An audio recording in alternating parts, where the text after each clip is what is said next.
Recent shakeups in Henry Cavill's career have made fans worry about his future in Hollywood. So why exactly did he lose his roles in not one but two successful franchises? Learn why the actor doesn't fit the role of James Bond. And find out how he's had to defend his personal life from the public more than once. I would definitely have a conversation. Let's dive in!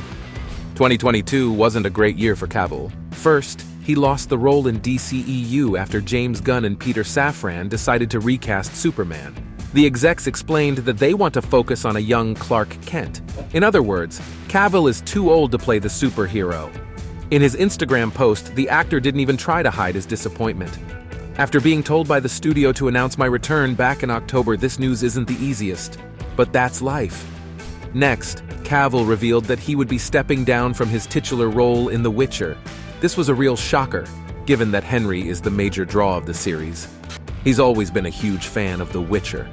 He's read all the books of the series, and also played the game that it's based on. So when Cavill heard about the project, he wasn't going to let it pass him by. The actor annoyed the living daylights out of his agents to get him a meeting with the showrunners. I was fortunate enough to land the role after my audition, which was fun. It was nerve-wracking, obviously, because I really wanted it. Yeah. He put a lot of preparation into portraying the monster hunter. Henry even decided to do his own stunt work. He explained that it helped him get into character. Despite being already super built, the Brit had to train constantly. And not only in the gym. Whenever he had a second, he was swinging a sword. I had, I think, 3 swords where I lived. I had 4 at work. Wow. And it was just non-stop practice. Initially, there was a plan to make 7 seasons of the show. But now, Cavill is leaving his dream role after season 3.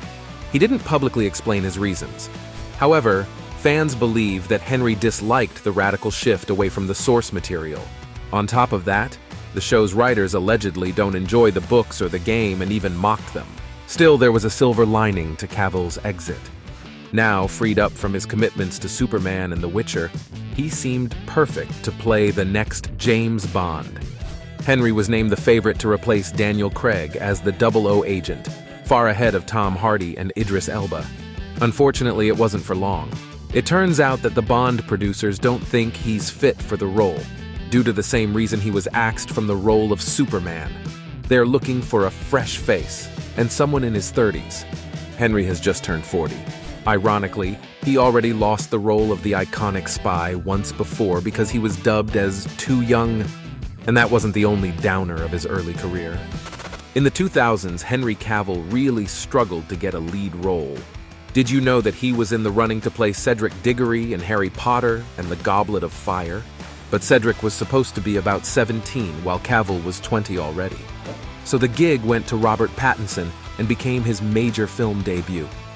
Amazingly, Henry lost to Pattinson again several years later. Stephenie Meyer saw him as the perfect Edward Cullen in Twilight, but the producers decided he was too old for the part. However, Henry had no idea of this and wasn't approached to audition. The Brit was also considered for Batman in Batman Begins, but he said he was never close to getting it. That same year, he was in the running for James Bond in Casino Royale. The actor revealed later that he was almost cast. It was just down to me and Daniel, and I was the younger option. At the time of the film's release, Henry was 23. Still, age wasn't the only reason the producers preferred Daniel Craig instead. In one of the interviews, Cavill admitted he was not the fittest he could have been. There was even a comment on how chubby he was looking. Amazingly, that failed audition eventually served Henry well. Once I had screen tested for Bond, and I was on a shortlist, and my photo was in Variety, then it was, oh, okay, this guy might carry some kind of name now.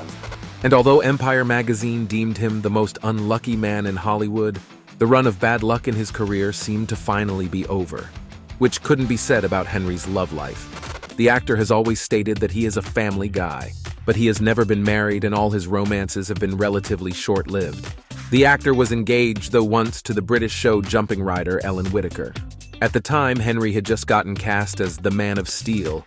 Understandably, he and Ellen started to spend less time together, and not long before the film's premiere, they decided to amicably split. After playing Superman, Cavill's fame skyrocketed.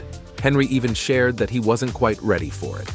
There's no knowing what it's going to feel like and how it's going to affect my life. I mean, yes, you know, like going to Starbucks is now a thing of the past. After his failed engagement, the now A-lister started an on and off again romance with actress Gina Carano. They were together for 2 years. During one of their off periods, Cavill dated the Big Bang Theory star Kaley Cuoco. Although Kaley was already well known at the time, she definitely wasn't prepared to be under the spotlight 24/7. "I had no one following me until I met Superman," she recalled later. "The recognition was crazy." No wonder their relationship lasted less than 2 weeks. But it was Henry's next romance that sparked controversy.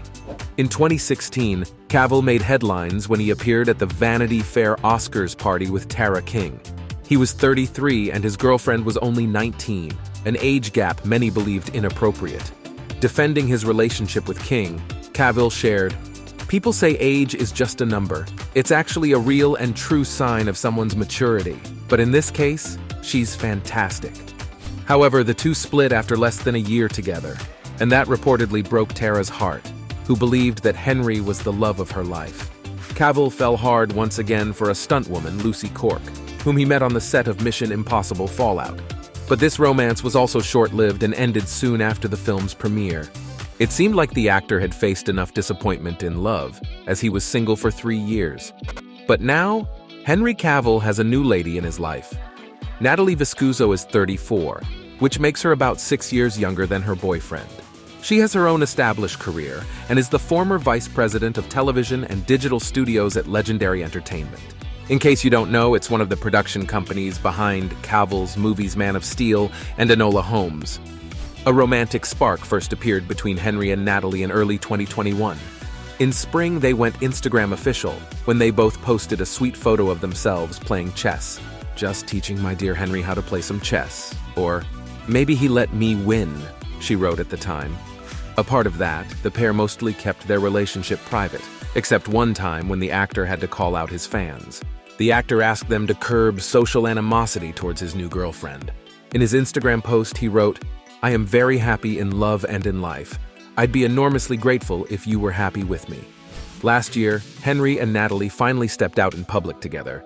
Their first official red carpet event was at the premiere of Enola Holmes 2, and we dare say the couple looked stunning. So the future looks bright for Cavill, and not only on the love front. Just because he lost his 2 most famous gigs doesn't mean that Henry is, well, jobless. He's got several projects in the works, both confirmed and rumored. In fact, soon after stepping down from The Witcher and Superman, Cavill signed on to a new project. It's an adaptation of a popular video game. The easy answer is Warhammer 40,000. That is my jam.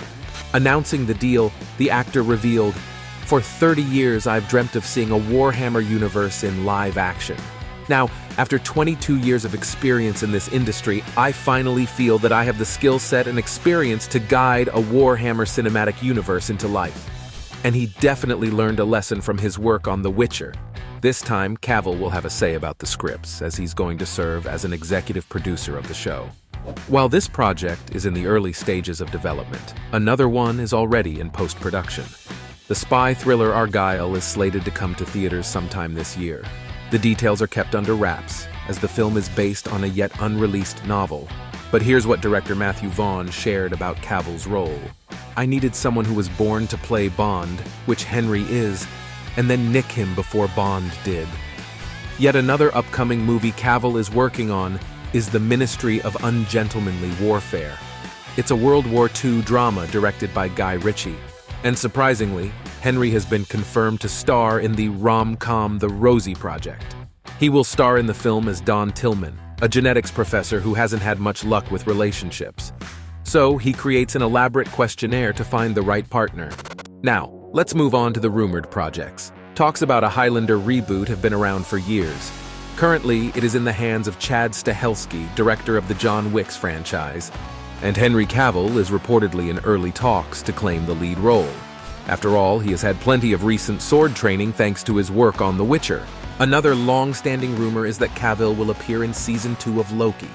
An insider tipped that the A-lister might join the series as the Marvel villain Hyperion.